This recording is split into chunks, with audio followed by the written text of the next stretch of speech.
for the start, this is a very, very important matchup. As into the bottom left, we got the colors swapped. Gonna get fixed up there for Shopify Rebellion. She is SCARLETT.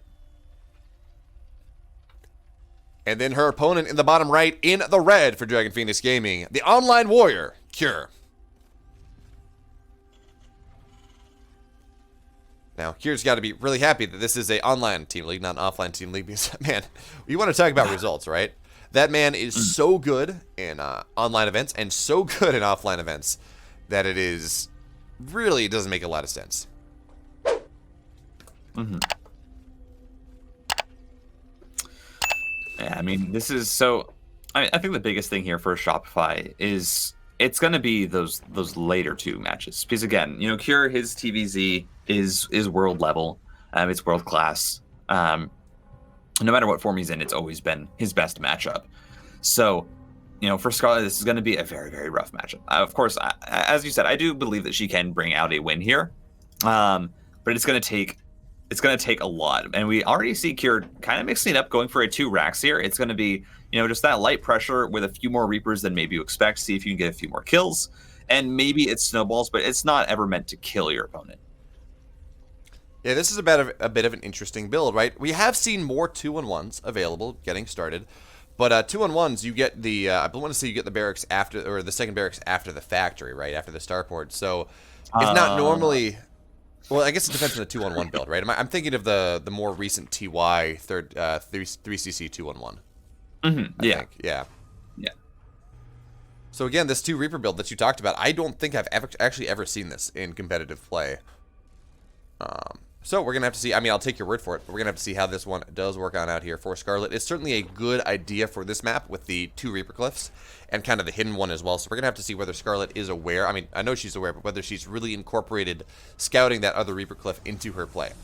Because, oh, I think, did she see that Reaper fly out from the backside? I don't know. I think she might have, with the you know, the Overlord range, of course, being a bit higher. But she will see this next one as well, and that will tip you off that that's a bit faster than usually you expect for another Reaper to come out. So that means that at least SCARLETT will be tipped off to the fact that this is some light 2 racks Reaper pressure. And CURE, again, he's just trying to get some damage here. He's trying to kill off the Zerglings. As, oh my god, this micro from SCARLETT is actually beautiful, though. Saves every single Zergling. But now here's the follow-up, and this is where it does start to get a bit more dangerous. This Queen, well, it can fight, but actually the Reapers, they still trade decently this early in the game, and it's a Zergling kill. It's too low, has to back out, but CURE already applying a good amount of pressure. Yeah, you know, losing a single Queen like this early on, that would be absolutely disastrous. And, is there a, what's the add-on? I guess, yeah, so I guess this will just be a 2-on-1 after all. As 3 Reapers are now showing up, which does mean we will start to see some drones go on down. Nice save there from SCARLETT, as she will keep one of those workers alive. Actually, I believe that was an attempted eBay block, or an Evo block that was unsuccessful. But now 3 Reapers are powerful, and this is starting to snowball just a little bit here for CURE. 3 workers do go down, all the Zerglings have died, and because SCARLETT has had to save energy on her Queens to make sure that she's able to transfuse properly, she doesn't really have the creep spread between her main and her natural all that set on up, which means it's a little bit slower for her Queens to really do that circulation. And that does allow the Reapers, of course, to move around outside, even with the slow zones, maybe find themselves in a good position. So, at the end of the day, this was an additional commitment here from CURE. He did build that second barracks rather early. He did get 3 Reapers instead of 1. However, he gets 3 workers, he does heavy damage to 1 Queen, and he knocks down 4 Zerglings.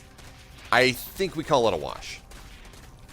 Yeah, I think it eventually comes out to be pretty even here. The investment from CURE was decent. You know, it was a decent investment, but he does get some value out of it. Again, he gets those worker kills. He forces out a lot more Lings than SCARLETT probably wanted to in the earlier game. And he's now got his tech coming up, and he still has these 3 Reapers alive, mind you. So they can still scout out, they can still get information across the map. And those grenades, if you're pushing out with a stim by all force like CURE is looking to do here, with this kind of delayed double medevac, 16 Marine push, those grenades can be very useful for getting the Zerglings off of your bio. That is very true. Now we do, of course, this is not going to be the 4-minute and 30-second 2-on-1 that we are used to seeing. It's going to be closer to 5 minutes by the time, and these medevacs aren't even out yet. But with these 3 Reapers here, that does make this a little bit more powerful of a build. 16 more Zerglings on the way. Bailing Nest, though, it's not yet done. And how many Queens do we have? 3 Queens are at the front. I don't know actually how many queens Scarlett does have, but she's doing a good job buying time. Good job making sure her creep does stay alive here. And now the Zerglings, they're gonna look for us around. Yes, they are here. Will they be able to take the fight? Though Stim is now done. We do have a medevac, so Scarlett does need to back up with these Zerglings, but she's gonna take the fight anyways. Ooh. That was only like 6 units went down, so Cure will keep most of his army alive, but now the queens will be able to find their way on into the high ground, but Scarlett won't be able to take this fight for now. She will have to wait for the army to move forward, because that is a choked off position indeed. That being said, though, Scarlett is still able to keep droning here. She's 7 more workers on the way. She's decently happy from that perspective. But again, the creep spread is not going to be able to be advanced nearly as much as you would like, and one queen's going to get targeted down, but that should be the end of it. Oh, that medevac. It got so dang low, but ooh, resources lost there. That hurts. Yeah, it's a really, really good trade there for Cure, and he's now going to have the tank follow-up getting into his full 3 racks production with +1 on the way. So this is going to be the follow-up for him. 2 tanks, going to try and get a siege position. And I was a bit surprised with that initial trade. It looked like Scarlett had gotten a great surround because no grenades came out actually from the Reapers. But the bio was strong enough with the medevacs coming through and the stim to be able to clean it up. And it does mean that Scarlett's in a bit of a rough position here because Cure is just going to have a larger army. And even though she has Banelings on the way, they're not going to have Baneling speed because the layer is not even done. Her +1 as well, not done. This is just pretty much straight Ling and slow Banelings. And against Stim Marines and 2 tanks, I don't see that trading too well unless Cure, unless she gets a great surround here and a great trade, which it looks like she's going for, bringing the Lings around, bringing the queens in. The focus fire onto the Banes, though, is exquisite. Yeah, absolutely. There, she gets 1 tank to be sure, but she loses all of her Zerglings in the exchange. And while the supplies may look equal, a lot of this army is, of course, in the queens, which does not fight bio all that well. Especially, oh, she gets 1 medevac though. That's going to be rather nice for her. As more Zerglings are on the way, more Banelings on the way, filtering on in. A nice splits there from Scarlett to make sure the tank really cannot get what it needs. And there we go. The tanks are going to go down, but we have another tank already on the way. More Banelings on the way, of course. But Scarlett does not have Baneling speed on the way. She's been under so much pressure here that even as her lair has finished, she has forgotten it. So now Baneling speed is on the way, and interestingly enough, this was single Evo, but it was single Evo attack upgrades. Normally, of course, you want to go for single, if you're going single Evo, it is for the Carapace. It is to allow your Zerglings and your Banelings to actually make contact with the Terran army here. Scarlett's going to come filtering forward once again, but this push from Cure is looking indomitable. Scarlett, now at this point, she finds her natural and her third base. The production there split on up, but those Banelings are going to make some really good connections.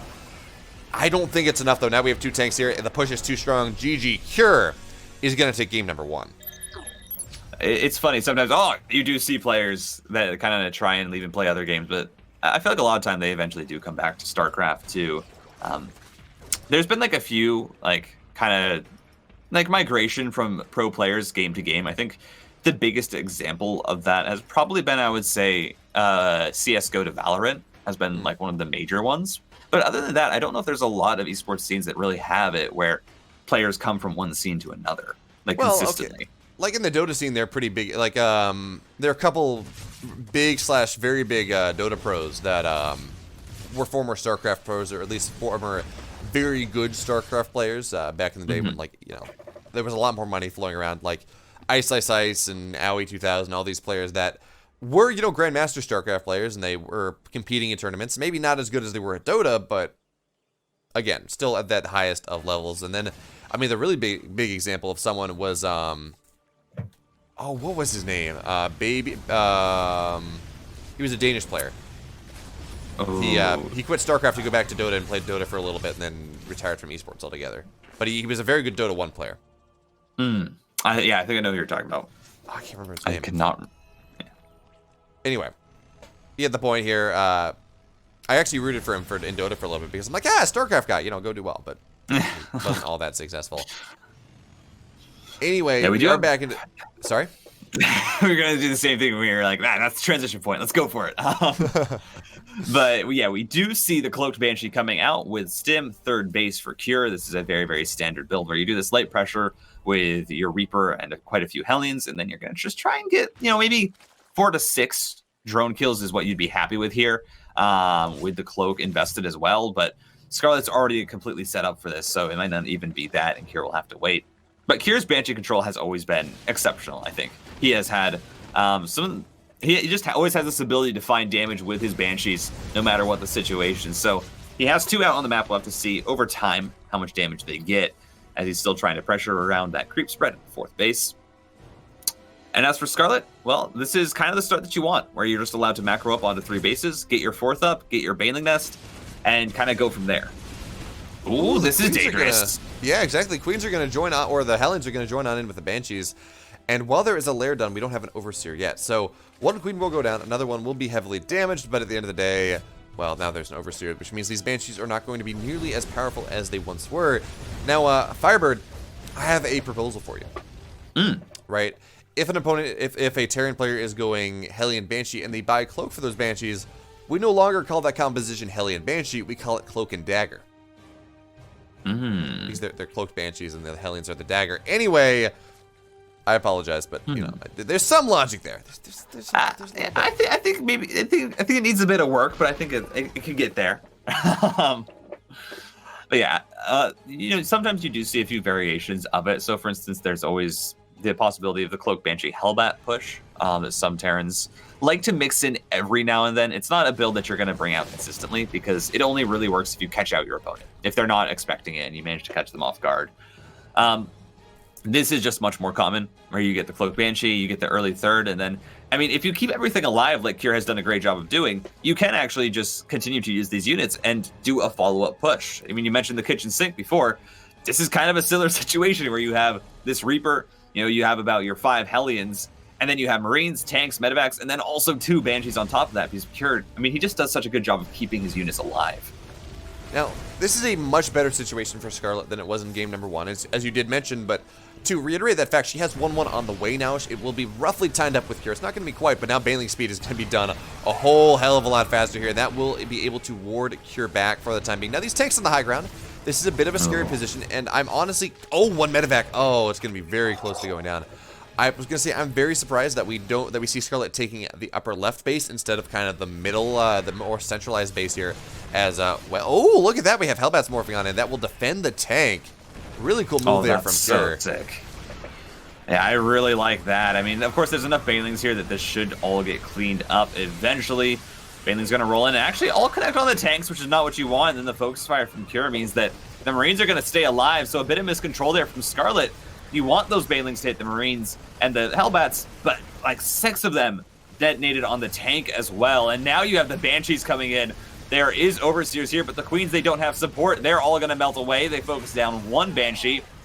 As these Lings roll in once again, the beautiful focus fire from Cure. All of the Banelings go down, and he still has this massive Marine force with 4 medevacs, a tank, +1/+1. SCARLETT is on the ropes. Yeah, she really is here, and that's just going to be it. GG. Cure with the indomitable aggression is going to slap SCARLETT aside in 2 games